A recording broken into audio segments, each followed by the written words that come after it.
Okay, so gonna take the rakers down on this Stihl RS chain. I already square ground it yesterday. This chain's pretty close to the end of its life, so this will be a good chain for cutting trees down and cutting the stumps. So what I do is I take this far corner of this this tooth right here. I'm trying to show you. I take that far corner there and I put my straight edge right on the highest point, and then I check the thickness underneath here. And if I knew where my depth gauge was, I could use that to take them down. But what I'm gonna do, let me put this GoPro back on my head so it's easier for me to use both hands, and then it's angled about right. So we're going to change it over to inches. We're going to measure the thickness of this. So this is 59 thousandths, which is a little bit aggressive for doing a like a chain for cutting trees down, especially if they're getting over 20 inches. So we're going to see what this thickness of this cardboard here is. This is probably not your best way to do it, but this will work. Most of the time I just kind of guess. So that's 43. That's what I'm gonna take it to, is the thickness of this cardboard. So what I'm gonna do is I'm gonna use this straight edge on the outermost point of the teeth, and I'm gonna grind 2 of them to see if I can get to that 43 thou.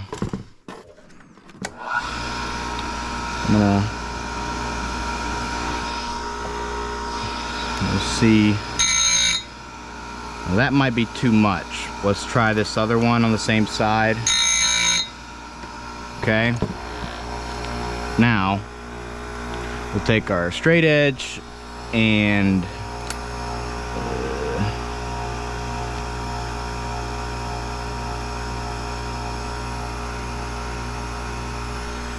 so let's do them full. It doesn't look like it's too much.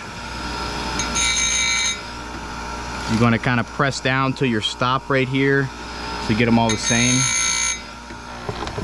Now let's check what that is. It's more important on a chain you're cutting trees down with because you want more control. You know, you're not that concerned with how fast that it's cutting. So that's probably at like 40 thousandths. We're going to try it at that and see how it does. So I'm going to zip through this. I already did that one. Now, if you got one of these older organ chain grinders, or just an organ one that doesn't have the hydraulic clamp on it, this one's pretty worn out. So what I'm doing is I'm pressing the tooth down with this stopper right here, and then I'm pressing my thumb against it here to lock it in so it doesn't chatter. You know, if I just do this, you hear that? You hear it chatters? That'll mess your wheel up, and you don't want that.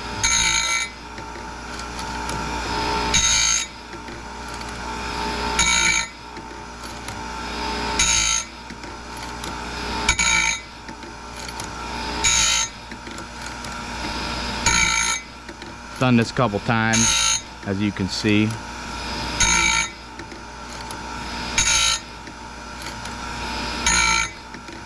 Last time I cut with this chain, the rakers were a little too high on my 460 Farmer Tech. That's one of the saws I'll use today. I'll probably use that one for cutting the trees down because it's got that full wrap, which just makes it easier.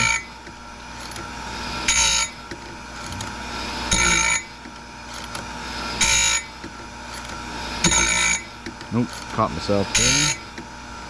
Trying to go as fast as possible here. So I'm ready to cut some wood. I'm gonna probably cut all afternoon here today. So there, we're back to the beginning, and we'll just, you know, just for peace of mind, we'll check this other side here too. I kind of like to have the raker kind of sloped like that. I think that for me it's a little bit smoother, and it just kind of makes sense that, yep. So we're slightly under 45 thousandths. So that should be perfect for cutting trees down. We'll see when I put this chain on. Now what I will also do is, just out of curiosity, since I've got this set up and I got the lights on and stuff, I was gonna check, is that the 20-inch? Okay, so I just took this 20-inch down. Whoops. This is the one that really needs it. So we'll see what this one does. I grabbed the wrong chain on accident, but that's okay. We'll see what this one is. This was the one that was high, and that one also needed to be taken down because I did hit something with this chain yesterday, unfortunately. Then I had to take the teeth back a little bit farther. It is what it is. So now let's do this 24-inch. But that one also needed it, so it was like it needed to be done anyways. So do this 24-inch one. Get in there. And this will probably, I'll probably put the cutting, like first little bit of cutting in here as well. Make this into, I don't know. I'm trying to shoot for like 20 to 30 minute videos to try to get the watch hours up. Oh yeah, we got basically nothing there. So I'm gonna have to readjust this, but what I'm gonna do is we'll start on this side, the side that's closest to me so I can see. I'm gonna screw it down a little bit so it doesn't go down as far. Okay, take a little bit off, a little bit more. Okay, we'll see what that is. It's always easier to take more after. So flip it back. This is the chain that I want.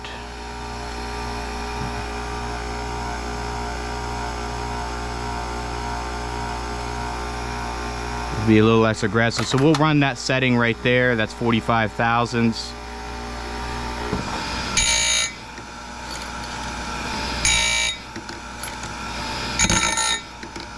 Oops.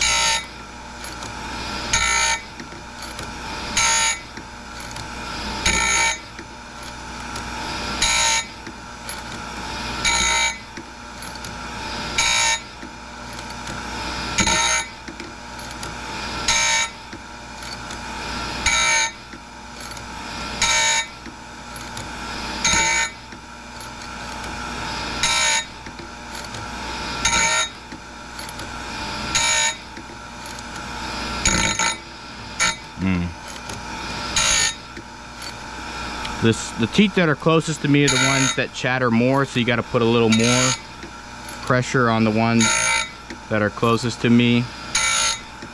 And you know, keep in mind that, you know, the rakers on this side are getting a little bit different height than the ones on this side, but it's not enough for your chain to cut crooked. The only time your chain's gonna cut crooked is if you hit something on one side, you know, where those teeth aren't as sharp, so they're not cutting as efficiently.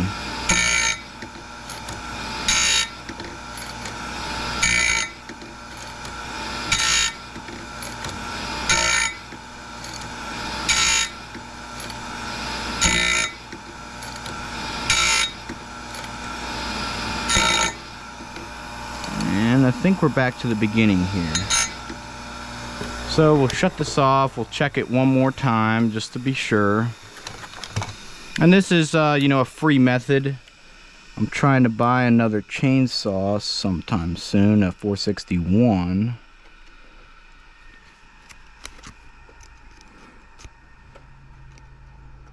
Kind of hold it at that outermost edge, so that'll be good. So both these chains are set up the exact same. Turn my calipers off here, and we'll see how they cut. I think this one's got a little bit better grind on it, this 24-inch one, but this will go on my 460 clone. So we'll grab this guy.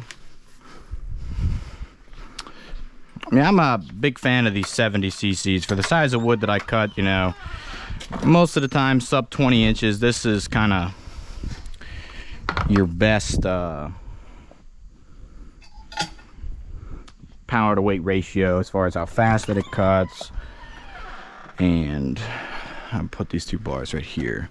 We'll also grab this 400C, and I'll have to come back and grab the chain. So we'll bar both these up. These are 2 saws I'm going to cut with today. I'm trying to sell some bars here. Got some stuff that I just don't need. So I was weighing that. Put that on eBay.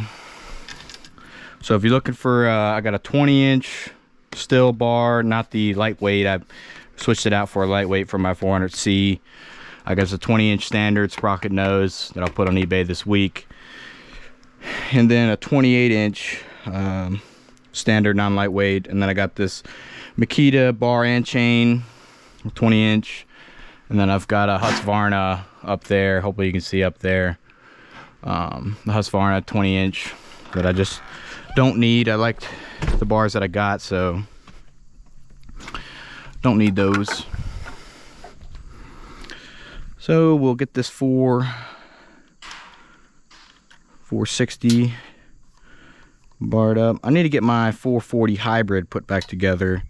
That's the one that runs the best. I need to take this one back apart and change it up a little bit.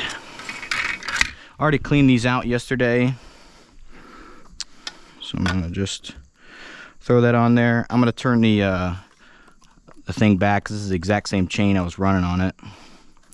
So I'm just gonna bring it back a little bit. The only thing I did on the chain tensioner is I put an OEM chain adjuster in there, I believe. I think I did, or I know I did on my 440.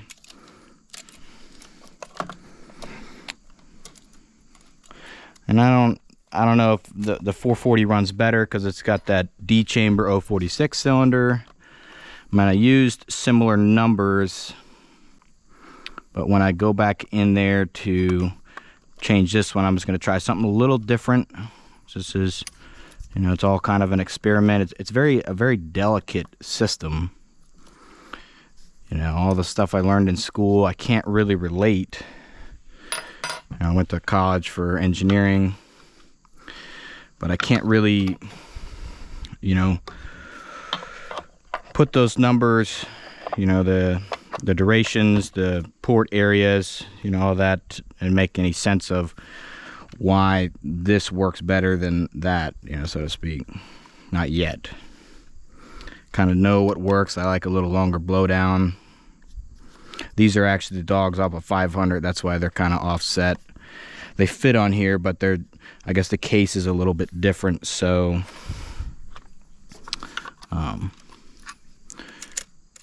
we'll run it right there, see how that is. The chain is always going to tighten up because your bar, you can see when it's loose here, is a little bit offset. So when you tighten it up, it goes to straight, and that makes it slightly tighter. And then the other thing you got to keep in mind is that your sprocket, in my opinion, is not a perfect circle. That's what my guess is. Haven't checked that, but my guess would be is that it's not quite a perfect circle. So that's pretty good right there. It might tighten up and I might have to loosen it.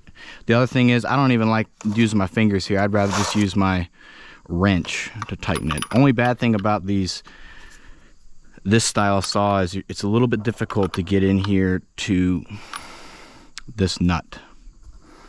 So if I was designing a custom handlebar, I'd probably have this out a little bit farther, you know, if I was going to make one or something like that. But just so it's, you know, a little bit farther, then maybe have just a cutout right here, because I'm never really grabbing it way down here, but just so you can get your wrench in, I think that would be nice.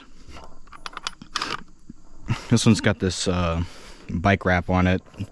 Works good in the summertime, a little bit bigger diameter, so it's easier to hang on to for me with my little bit larger hands.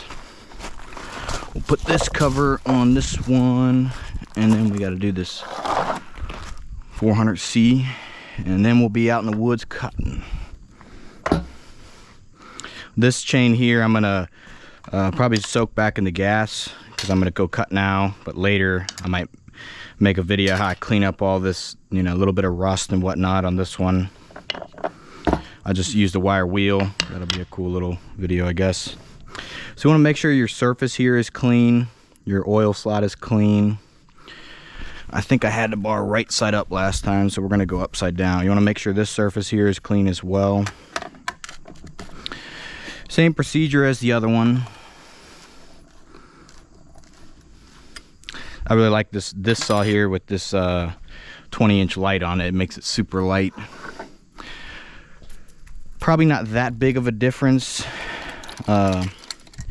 in comparison to just a regular 20. I mean, it really matters when you get 24 plus for your bar length versus, you know, how it feels in your hand, the balance and whatnot. But the 20-inch light on this one is a nice little touch, because this is like my lightweight limbing style saw. I have a 361. I'm kind of been, that was the first saw I ever got, so in my mind I really don't want to sell that thing, but I just don't ever use it, you know. I'd have to probably look at Dino Joe's videos and see how much power he got out of one of them, and then maybe use that as my ultra lightweight limit. So I'm sure it's a little bit lighter than this 400C, and then run that 16-inch 3H Low Pro Canon Super Mini on it. It'd probably be the perfect lemon saw.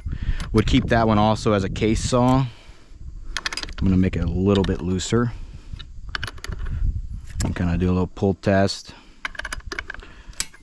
Get the tension out.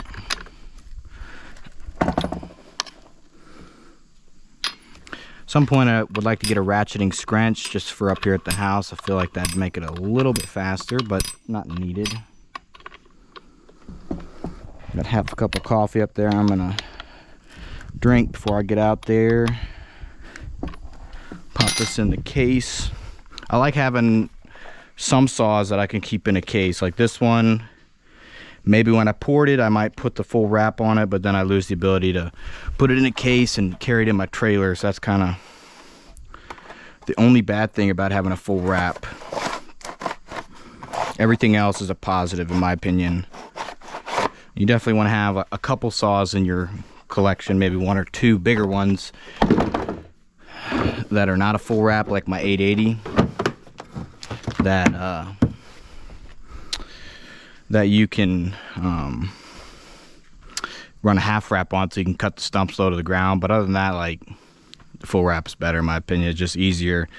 You use it more than what you think as far as the full wrap. So yeah, so I'm gonna end this here. Next thing you'll see is me probably marking and then cutting. All right, got these two down. I'm gonna cut them up, probably use this 460 Farmer Tech. I think that's what I'll use for this. Run that saw a little bit. I'm gonna pretty much cut them like 3/4, and then I'll roll it since it's on a hill, makes it even easier. So we'll get this marker saw out here. I'm marking log.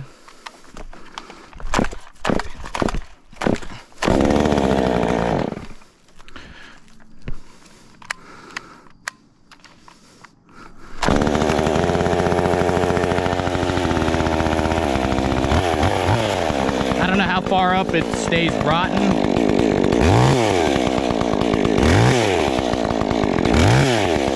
Hopefully not far.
get this one and we'll start cutting. I don't know which one I feel like cutting first.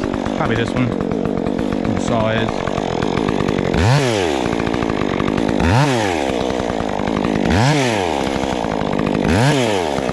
Arm's getting a little pumped.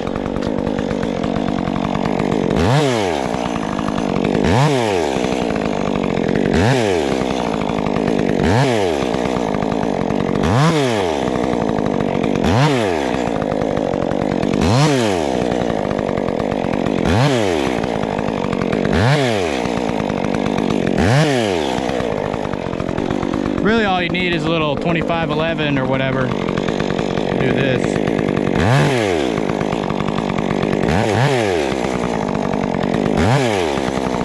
Certainly wouldn't use that cutting anymore. Oh, that's an airplane. I thought I heard something.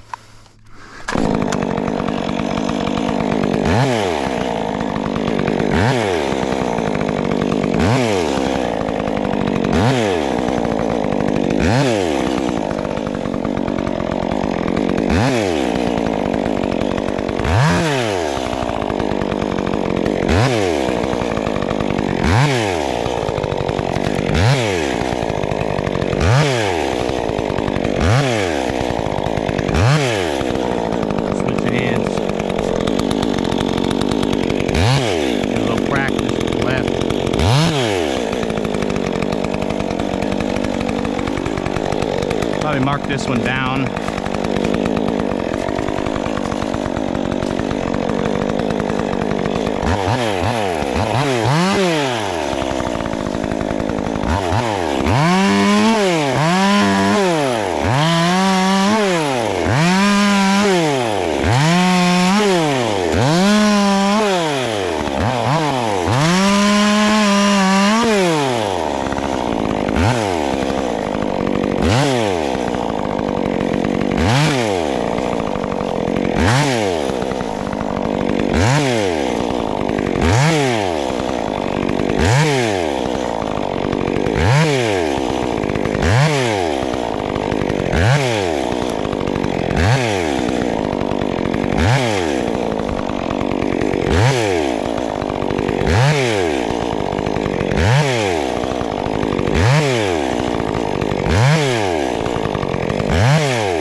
Alright, that's that one. While I was cutting there, I was thinking I might as well do this one first. Let some of those logs roll down here to come underneath this one to keep it off the ground.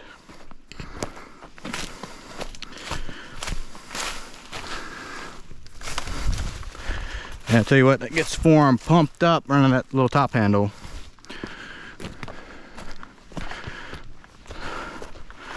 This chain's a little aggressive for cutting trees down. Bigger trees, I mean. It should start.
Probably need to turn the idle down a little bit.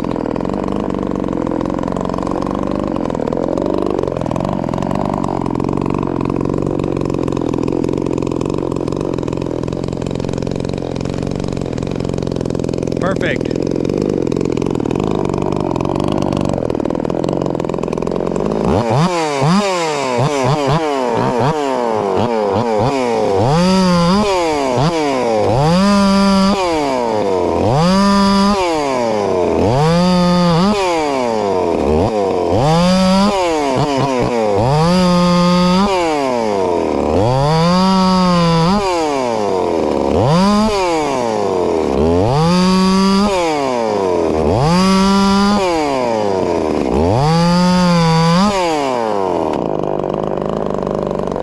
Some of this here is pretty good. A little bit of rot on the edge. We're gonna let these roll down so I can use them as blocks underneath that other one. Hopefully it hits something, don't go all the way down the hill. It's alright if it does. Perfect.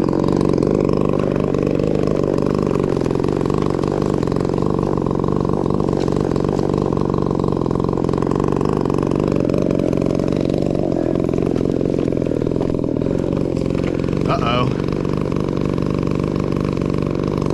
Not bad.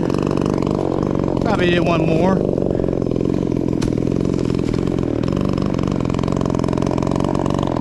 Probably gonna log roll that one. Yeah, I don't think I got a screwdriver in here, I forgot. But we'll gas that thing up while we're at a little stopping point. And I'll cut this other one. Yeah, I just need to turn the idle down a little bit. I think I can squeeze a little more power out of this one. This one don't run quite as good as my 440 hybrid does. Went a little bit. Initially I went with less blowdown. That gave me worse results. Then I cut a relief on the exhaust side of the piston so I didn't have to change the porting to give it more blowdown, increase the exhaust duration, move that height up. And I think I took a little bit too wide of a cut there, but that's okay. So let's log roll this one, and then also got to cut that up. Probably use 400 to do that one. The lighter the saw, the better, in my opinion. I really like that 400C weight. It's like the perfect weight. I'm going to try to roll this one up, see if it just kind of rolls on itself.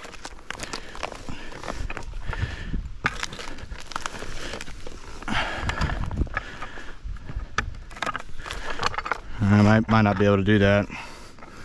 We'll come down and just hope it lands at a good spot. Teeny bit more here. All right, if she stays still, we'll be good to go. Let me make sure I'm still filming.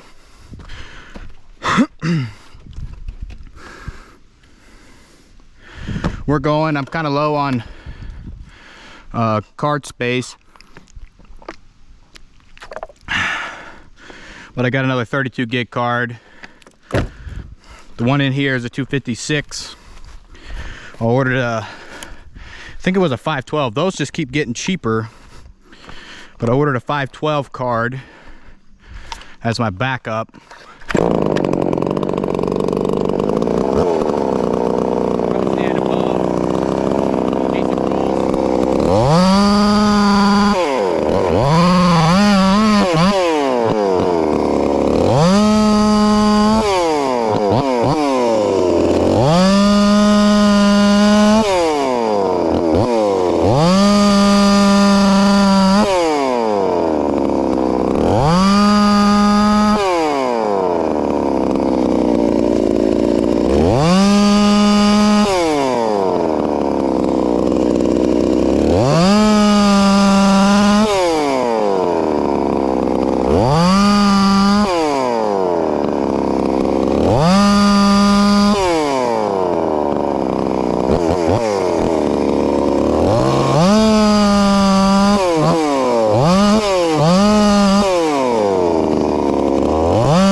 Let's place these in position so when I cut this, I'll probably cut from the stump side up, that it'll fall on these instead of on the ground.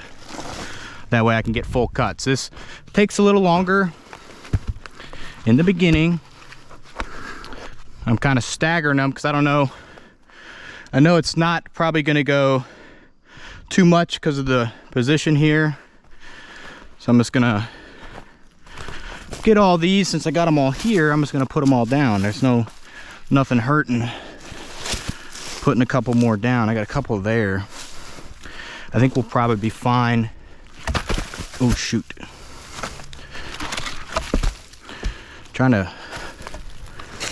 throw them in there. This will be an interesting one here. All right. Haven't heard the GoPro shut off, so it should be capturing it.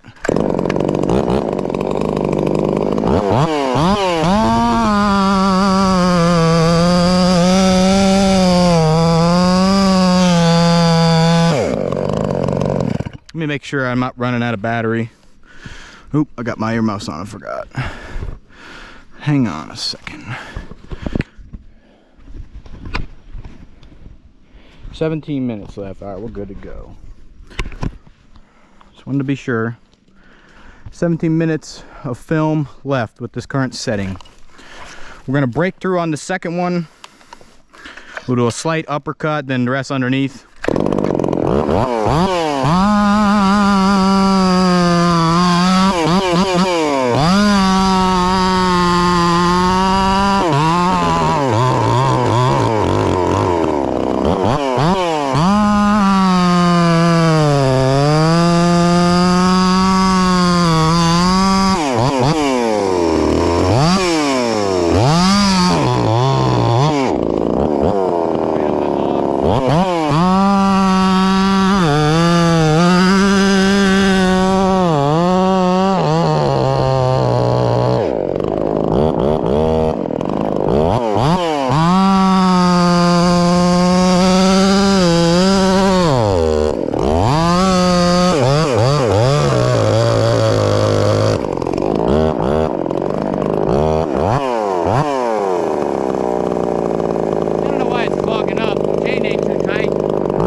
When I'm making those uppercuts, this is a really good tree here. Pretty low moisture content, but no rot. So that wood, it'll have enough time to dry and I can sell it as long as I keep it separated when I split it. So this is a good quality tree. Usually if you see them like kind of white like this, it means that they've died in the winter when the sap is down, so they just have lower moisture content. But the bad thing is sometimes these will rot. They'll be dead for too long and they will rot, and then it ain't no good if you're trying to sell it. I'll burn the rotten wood because I don't really care if I got to load the stove more, but you know, when I'm selling to customers, I like to have all that wood like all premium grade. You know, it's not that much extra work to just separate it. I mean, of course, a piece or two here and there, you know, is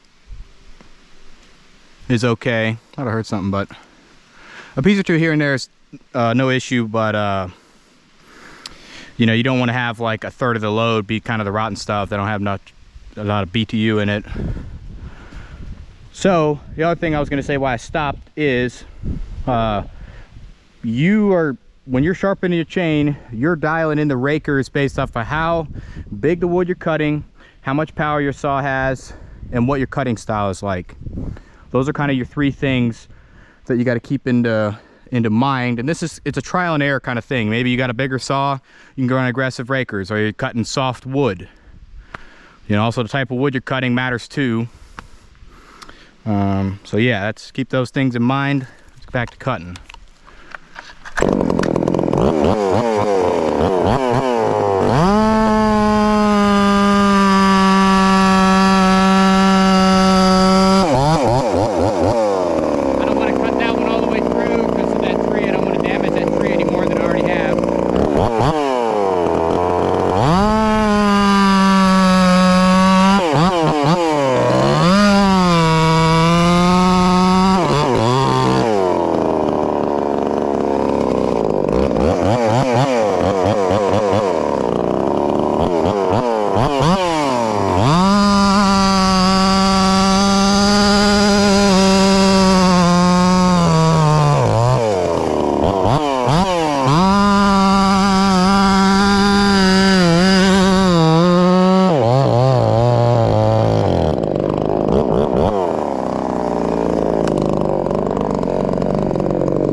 The other thing is, I'm always watching the seam. When I'm cutting, I'm always watching the seam so I don't get my saw pinched. Sometimes, if you're paying attention, you'll be able to pull it out before it pinches on you. Sometimes it just happens too quick.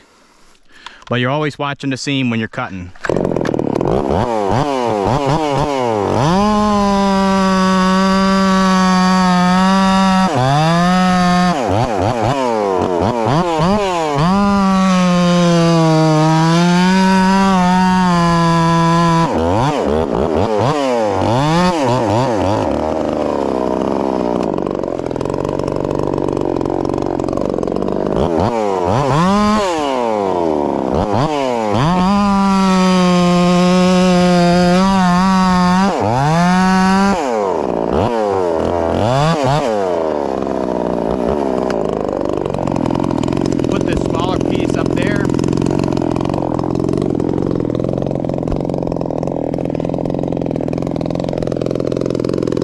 Off the ground.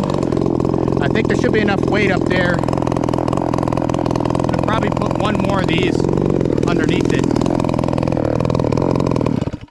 And the other way you can tell, I'm sure most of you already know this, but the other way you can tell how much moisture is in the tree is the color. Like this red oak is going to be red inside. You can see it's red, whereas this one's kind of more of a white color, I guess. Hopefully the rest of this tree is good. I see a little bit of rot in here.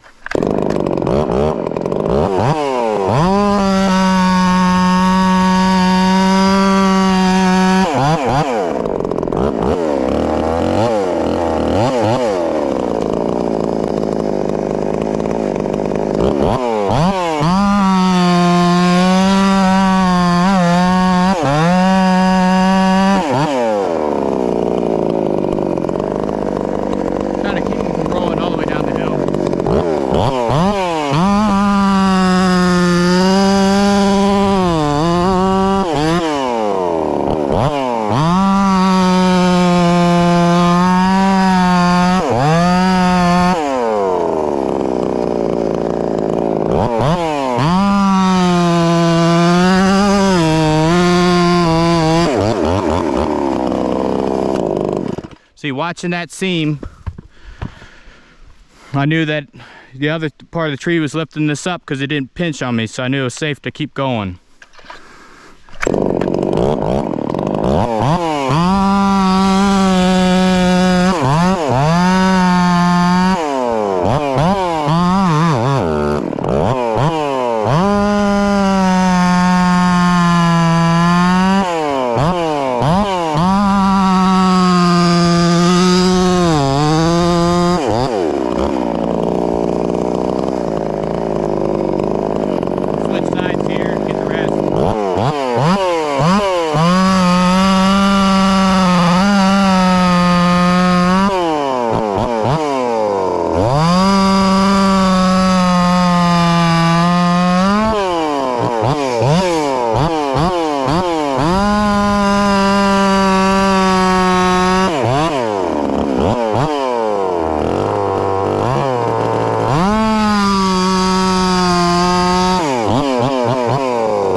see by the dust coming out.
Yeah, when I run up to the house, get something to eat, I'll turn the idle down. Put a screwdriver in my four-wheeler. We gotta finish a couple up here, move these out of the way, and then we're on to the next one. Now, as the chain gets a little more dull, as you're cutting, it'll be the most aggressive when it's completely sharp. So if you took the rakers down a little too much, just cut with it a little bit, and then it'll be a little less aggressive after you cut for a while, depending on how dirty the wood is you're cutting. This wood's pretty clean.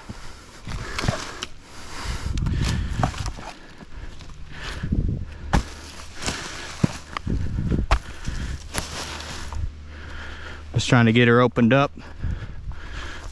Got the four-wheeler down here. I'll cut those two just because when I'm hauling, I don't want to be bringing the saw. Rather just haul, get as much wood in the trailer as possible.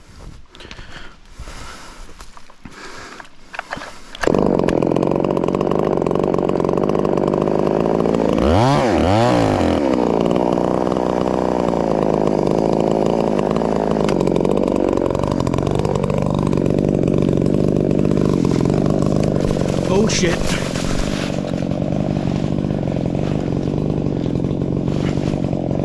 Started going quick on me.